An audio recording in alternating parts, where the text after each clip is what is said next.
Oke guys, sebelum melanjutkan, jangan lupa like dan komen. Dan yang baru bergabung, jangan lupa subscribe dan aktifkan loncengnya.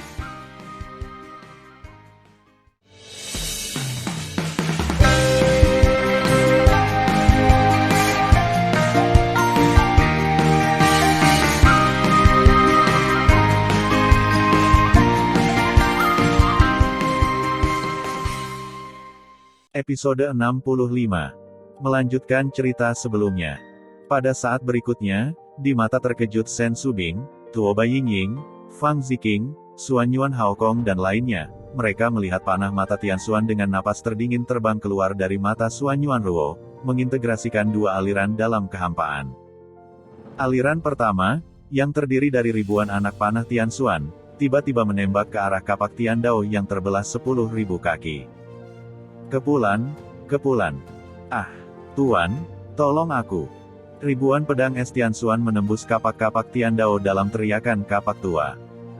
Ya, sudah lewat.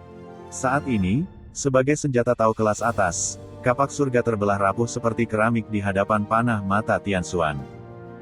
Jeritan kapak surga retak tiba-tiba berhenti, dan segera, huala, pecah menjadi terak. Xuan Yuanru, skill mata macam apa yang telah kamu latih? Kamu menghancurkan kapak membelah surgaku dengan mudah. Long Xiaolin memunculkan gelombang badai di hati dan tidak bisa menahan raungan. Suara mendesing. Tidak ada komentar.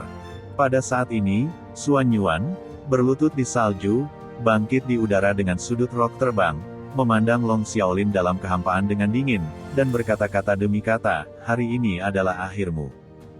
Wah. Dengan kata-kata Xuan Yuan Ruo, semburan lain yang dikumpulkan oleh ribuan panah murid Tianxuan tampaknya mengabaikan batasan waktu dan ruang.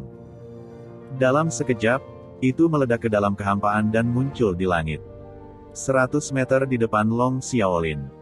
Xuan Yuanru, jangan bunuh aku. Tolong, aku benar-benar tahu aku salah. Long Xiaolin sangat ketakutan sehingga dia naik ke langit dan ingin lari untuk hidupnya. Tapi kecepatannya lebih dari 3 kali lebih lambat dari kecepatan panah mata Tianxuan. Ribuan panah mata Tianxuan, di bawah kendali Xuan Yuanru, dengan kekosongan yang diduduki, menembak Long Xiaolin. Mengetahui bahwa Long Xiaolin tidak dapat melarikan diri, dia berbalik ke udara dengan pedang lebar, senjata Tao terbaik, dan mengayunkan pedangnya dengan kecepatan tinggi. Dang-dang. Ketika percikan api memercik, Long Xiaolin memegang kisi pedang untuk memblokir panah mata Tianxuan, dan dia merasakan dampak yang kuat dari pedang senjata Tao kelas atas di tangannya. Ketika Long Xiaolin memegang pedang untuk memblokir ratusan panah mata Tianxuan, sebuah adegan yang membuatnya bodoh terjadi. Tapi pedang lebar di tangannya telah menjadi penuh lubang. Kemudian, itu jatuh, dan hanya pegangan yang ada di tangannya. Tidak, Long Xiaolin berteriak panik, Xuan Yuanru, selamatkan hidupku. Aku tidak ingin membalas dendam. Aku tidak akan membalas dendam anakku. Aku tidak akan membantu makhluk abadi yang superior lagi. Aku salah, aku benar-benar salah. Berdengung, di bawah kendali Xuan Yuanru, ribuan panah mata Tianxuan tersebar dari kehampaan untuk membentuk lapisan pengepungan besar demi lapis, menyelimuti Long Xiaolin. Setiap panah mata Tianxuan menunjuk ke Long Xiaolin. Tidak ada keraguan bahwa Long Xiaolin sangat sulit untuk terbang dengan sayap, begitu semua panah di sekitarnya ditembakkan, dia akan meledak berkeping-keping. Suara mendesing. Xuan Yuanruo melayang di depan Long Xiaolin dan memandang rendah dia. Memikirkan kata-kata penghinaannya yang kejam, Xuan Yuan dengan lembut berkata dengan dingin, kamu benar-benar tahu kamu salah. Jika demikian, katakan padaku apa yang salah denganmu. Ya, aku benar-benar tahu aku salah, Long Xiaolin menyesal di matanya. Pertama, aku seharusnya tidak mendengarkan hasutan Ye Longyun, meninggalkan keyakinan bahwa makhluk abadi yang lebih rendah dan makhluk abadi yang unggul tidak akan pernah mati, dan pergi ke makhluk abadi yang unggul untuk membantu mereka membunuh orang yang tidak bersalah. Kedua, aku seharusnya tidak mempermalukanmu. Dengarkan aku, di antara keabadian yang ditinggalkan seperti tanah terlantar, hanya ada kamu dan aku yang kuat di atas level 4 di ranah kaisar. Tapi di 9 kota abadi besar yang dibangun oleh Dewa Abadi, tidak kurang dari 20 orang kuat di atas peringkat keempat kaisar. Lebih penting lagi, dikatakan bahwa 5 atau 6 penguasa kota dari 9 kota abadi sedang berlari ke ranah kaisar. Dan saya akhirnya mencapai tingkat ke-12 ranah kaisar.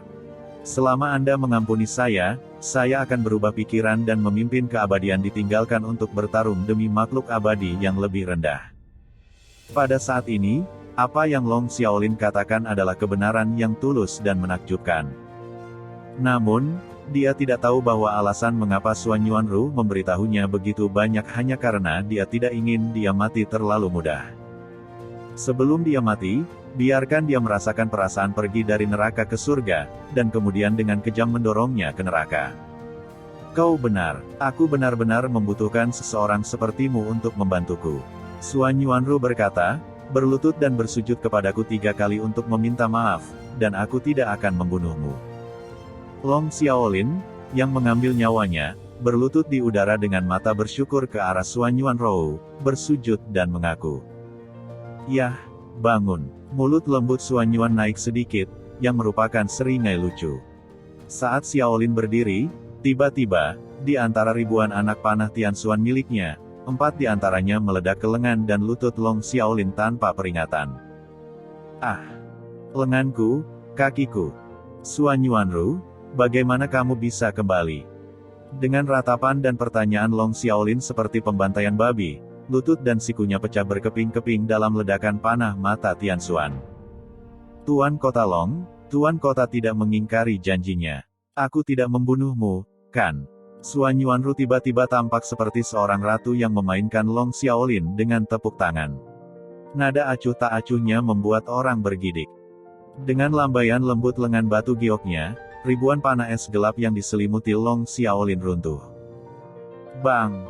Segera, dia mengulurkan tangan gioknya dan dengan lembut menekannya ke Long Xiaolin di udara. Tiba-tiba, sebuah telapak tangan berubah dari kekuatan abadi menepuk Long Xiaolin. Uff! Tuan Xuan Yuan, jangan bunuh aku. Tolong jangan bunuh aku. Long Xiaolin memohon belas kasihan di salju. Aku Xuan Yuanru tidak mengatakan apa-apa, aku tidak membunuhmu, secara alami menghitung. Xuan Yuanru jatuh di depan dan di belakang Long Xiaolin, berbicara dan menatap Tan Yun dengan lembut.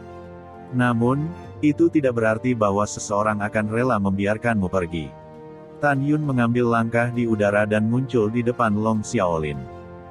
Long Xiaolin tidak tahu niat Xuan Yuanru lagi, maka dia bodoh.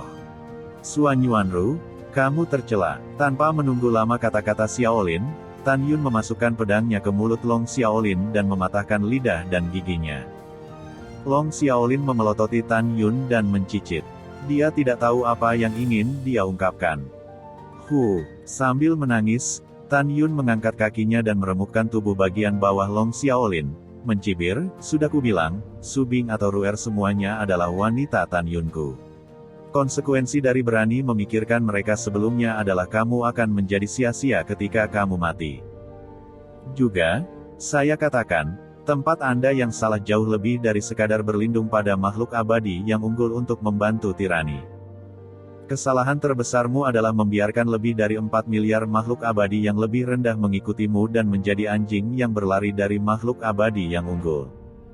Iya, aku Tan Yun membunuh banyak orang di kota yang ditinggalkan, tak terhitung jumlahnya, tapi aku bukan pelakunya yang menyebabkan kematian mereka. Tapi kamu, Long Xiaolin. Sekarang, pergi dan buatlah pendamaian bagi mereka. Dengan mengatakan itu, Tan Yun membawa bayangan pedang cahaya berdarah dengan pedangnya, dan membawa Long Xiaolin berdiri. Pada akhirnya, dia mengangkat kakinya, kaca, dan menghancurkan kepala Long Xiaolin. Pada saat ini, 150 juta tentara abadi sangat ketakutan sehingga mereka sangat ketakutan. Salah satu jenderal abadi meraung dengan suara serak, semua orang diperintahkan untuk menyebar dan melarikan diri. Mereka yang selamat, pergi ke kota abadi Longyun dan kota abadi Meteorit, dan beritahu penguasa kota kematian Tuan Kota Muda kota abadi Longyun, dan laporkan kematian Marsekal Huxiao ke wakil kota Tuan Kota Meteor abadi. Tiba-tiba, semua prajurit abadi bergegas ke langit dan melarikan diri ke segala arah. Tan Yun melihat sekeliling pada tentara abadi yang berlari untuk hidupnya. Suara ketidakpeduliannya tanpa jejak emosi jelas ditransmisikan ke telinga semua orang. Jika abadi inferior Anda, yang melarikan diri 2 hari lalu, direformasi dan menjadi manusia baru, saya Tan Yun akan mengampuni Anda. Tapi kamu seharusnya tidak kembali. Jika demikian, kamu semua pantas mati. Begitu suara itu jatuh, Tan Yun membaca. Menara Lingqiao terbang keluar dari telinganya.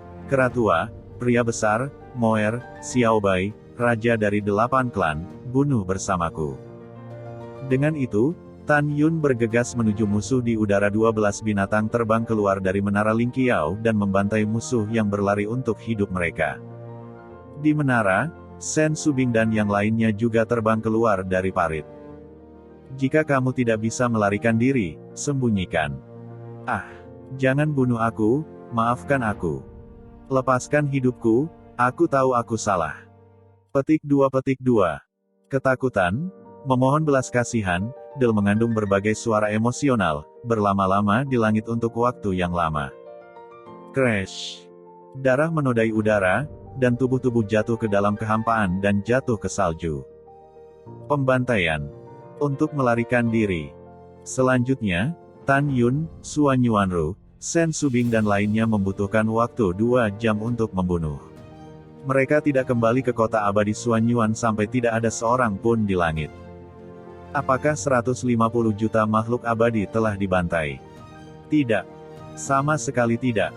Seorang letnan yang merupakan makhluk abadi yang superior, ketika Suan Yuanru melukai Long Xiaolin dengan parah, dia menyelinap ke tanah dengan tenang. Pada saat ini, pria parubaya kerdil, bermata pencuri, dan berkulit gelap ini, dikelilingi oleh kekuatan bumi untuk memurnikan yang abadi, seperti tikus gunung, melakukan perjalanan melalui tanah yang gelap dengan kecepatan tinggi. Pada saat yang sama, puncak gunung suci Suan Yuan. Suan Yuanru melepaskan pengetahuannya yang abadi dan menyelimuti area di mana orang-orang abadi tinggal di kota. Segera, suara alam terdengar jelas di telinga setiap orang abadi yang bersembunyi di tanah. Saya adalah Tuan Kota Suan Yuanru. Sekarang saya telah membunuh semua musuh. Anda dapat keluar dan terus hidup dan bekerja dengan damai. Begitu ini dikatakan, ratusan juta abadi dan lebih dari 3 juta tentara abadi terbang keluar dari tanah. Tiba-tiba, sorak-sorai, kegembiraan, dan rasa syukur memecahkan awan. Semua orang menikmati kegembiraan kelahiran kembali. Pada saat ini, suara indah Suan Yuanru terdengar lagi, dan setelah itu, Tan Yun merasa sangat bahagia. Seperti yang semua orang tahu, kami Suan Yuan Xiancheng tidak pernah memiliki seorang jenderal agung, tetapi sekarang kami memilikinya. Mulai sekarang, dia adalah jenderal kota kita. Perintahnya adalah perintah dari penguasa kota. Pada saat ini, orang-orang abadi tercengang ketika mereka mendengar bahwa mantan bos Tan dan jenderal saat ini adalah tunangan dari penguasa kota. Kemudian, ucapan selamat terdengar di balik awan. Di puncak gunung suci Suan Yuan Haokong menyayangi Tan Yun dan berkata, "Yuner, orang tua Ruer meninggal lebih awal. Anda harus memperlakukannya dengan baik di masa depan." "Iya." Tan Yun mengangguk berat. Pada saat ini, Suan Yuanru menatap Tan Yun dengan penuh kasih sayang. Segera, dia menatap 7 istri Sen Subing dan Tan Yun dengan tatapan meminta maaf, dan berbisik, "Maaf, aku." Tanpa menunggu kata-kata Suan Yuanruo, Sen Subing maju selangkah, meraih tangan lembut Suan Yuan dan berkata, "Tak perlu dikatakan, maafkan aku, kamu menyukai Tan Yun, dan Tan Yun memiliki perasaan padamu. 7 saudara perempuan kita tidak keberatan." "Ya, saudari Sen benar." Gongsun Ruoxi berkata sambil tersenyum. Tante Xianer, Tang Mengyi, Tang Xinying, Si Hong Xiao, dan Namong Yukin juga mengangguk. Pada saat ini, 7 istri Tan Yun tidak menyadari air mata di mata indah mereka ketika Feng Qingcheng memunggungi mereka. Salah. Feng Qingcheng merasa sangat dirugikan. Dia berjalan ke puncak dengan diam-diam, menangis saat dia berjalan. Sue Zian mengerutkan bibirnya, air mata berputar di matanya, dan hatinya penuh dengan kebencian yang mendalam. Orang-orang telah mencintainya selama bertahun-tahun. Dia tidak pernah hanya mengira aku adalah saudara ipar, tapi dia jatuh cinta dengan seorang wanita yang sudah lama tidak mengenalku. Hal macam apa ini? Xian, ada apa denganmu? Tang Mengyi melangkah maju dan bertanya. Tidak ada, tidak ada. Sue Xian menyeka air matanya, menahan sakit hati dan berkata sambil tersenyum, saya hanya merasa bahwa saudara ipar saya dan kekasih tuan kota bahagia dan tersentuh ketika mereka menikah. Bodoh, kalau begitu kamu tidak boleh menangis. Tang Mengyi memeluk Xian dan menghiburnya. Pada saat ini, Gongsun Ruoxi berkata kepada Tan Yun, Tan Yun, King Cheng turun gunung, dia sepertinya sedang dalam suasana hati yang buruk, pergi dan temani dia. Gongsun Ruoxi terdengar karena dia tahu bahwa mantan Ratu Feng King Cheng selalu mencintai Tan Yun. Tan Yun mencium pidato itu dan melihat ke bawah ke pegunungan. Dia melihat Feng King Cheng dalam gaun hitam, meninggalkannya sebagai sosok yang kesepian dan menghilang ke dalam hutan abadi. Di hutan yang tersisa, Feng King Cheng bersandar pada batang pohon yang melengkung seperti naga, mengatur penghalang kedap suara, dan bergumam pada dirinya sendiri. Dia mungkin telah melupakan perjanjian yang saya buat dengannya di Sungai Kincing. Dia tahu aku mencintainya, dan dia berkata, biarkan aku memberinya waktu untuk mencintaiku, tapi setelah sekian lama, dia tidak banyak bicara padaku. Itu saja, tapi dia dan Suan Yuanru berkumpul begitu cepat. Hatiku sakit, ini benar-benar sakit. Ketika Feng King Cheng menangis dan berkata pada dirinya sendiri, ada suara permintaan maaf di belakangnya, King Cheng, maaf telah membuatmu menunggu. Tubuh halus Feng King Cheng bergetar dan tiba-tiba menoleh ke belakang, tapi dia melihat Tan Yun datang ke arahnya. Feng King Cheng menyeka air mata dari matanya dan menatap Tan Yun dengan dingin, aku tidak ingin melihatmu sekarang. Pergi. Tan Yun tidak pergi, tetapi datang ke Feng King Cheng. Kau pergi, aku tidak ingin simpatimu. Feng King Cheng tiba-tiba mendorong dada Tan Yun hingga terbuka. Tan Yun menarik napas dalam-dalam dan memegang Feng King Cheng di tangannya dengan tangan terbuka, King Cheng. Tanpa menunggu kata-kata Tan Yun, Feng King Cheng tersedak dan berkata, Tan Yun, aku telah mencintaimu selama bertahun-tahun. Aku tidak ingat berapa lama. Aku sudah menantikannya begitu lama. Aku harap kamu bisa jatuh cinta padaku, tapi bagaimana kamu bisa menutup mata kepadaku lagi, dan kemudian bersama Suan Yuanru? Aku akui dia cantik, tapi bagaimana denganku? Bukankah Feng King Cheng cantik? Aku bertanya pada diriku sendiri tentang kecantikan. Aku tidak kalah dengan siapapun. Aku membencimu. Aku membencimu. Aku membencimu. Aku lebih suka jatuh cinta pada mantan musuhmu daripada menerimaku. Tan Yun memegang Feng King Cheng erat-erat dan berkata dengan tulus, aku tidak menutup matamu lagi dan lagi. Selama bertahun-tahun dalam keterasinganmu, aku sering melepaskan pengetahuan abadiku dan menatapmu dengan tenang. Betulkah? Feng King Cheng menatap Tan Yun sambil menangis. Tan Yun Zong berkata dengan tegas, saya sudah memikirkannya. Setelah balas dendam saya akan mengadakan upacara pernikahan yang kuat untuk Anda di dunia Dewa Hongmeng, sehingga surga dan dunia dapat mengetahui bahwa Anda Feng King Cheng adalah wanita saya.